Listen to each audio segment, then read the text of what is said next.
சகல என் அடிய பார்த்தது இல்லையா? பார், என்ன அடிங்கிறத மட்டும் நீ இன்னைக்கு பாக்குற. இப்போது இருக்கிற அதிமுக எம்எல்ஏக்கள் 66 எம்எல்ஏக்கள் 2026 6 கூட கிடையாது என்று திமுக தெரிவித்திருக்கிறது. வேம்பிலியே அடிக்கிற அளவு உங்ககிட்ட ஆட்டம் இருக்கலாம், ஆனா அதுக்கெல்லாம் ரோஸ் அடிச்சிட முடியாது. பாஜக கூட்டணிக்கு பழனிசாமி பம்பியதற்கு மகன் மிதுனே சாட்சி என்றும் இடியமையின் ஆட்சியை நடத்திவிட்டு இம்சையரசன் போல உளறி குத்துகிறார் பழனிசாமி என்று RS பாரதி ஒரு அறிக்கையை வெளியிட்டிருக்கார். எதிர்த்து நிற்கும் படைகளை நீ புண்ணாக்கு, மண்ணோடு மண்ணாக்கு. சட்ட ஒழுங்கு குறித்து சட்டமன்றத்தில் பச்சை போய் பழனிசாமி சொன்ன பொய் குற்றச்சாட்டுகளை தமிழக முதலமைச்சர் புள்ளி விவரங்களுடன் தோல்விடுகிறார் என்றும், பொல்லாத ஆட்சிக்கு பொள்ளாச்சியே சாட்சி என்றும், அவமான ஆட்சிக்கு அதிமுக ஆட்சியே சாட்சி என்றும்,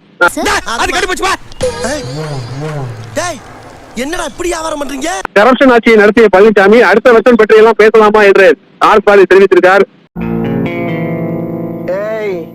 என்னை வச்சு ஒன்னும் காமெடி கிமெடி பண்ணலையே. தமிழ்நாட்டை ஆதிக்கம் செய்ய நினைக்கும் பாஜகவிற்கும் அதன் அடிமை அதிமுகவிற்கும் தமிழ்நாட்டு மக்கள் 2026 கெட் அவுட் சொல்ல போவது உறுதி என்றும் அவர் தெரிவித்திருக்கார். ஆனா மனசார சொல்றேன்டா, சத்தியமா நீ எல்லாம் உருப்படவே மாட்ட.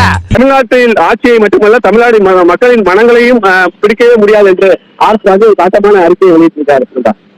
நீ எல்லாம் ஏன்டா உசுரா இருக்கா? இதெல்லாம் ஒரு போப்பாடா. பொண்ணா வராது, பொழுது போனா கிடைக்காது. வாங்க வாங்க.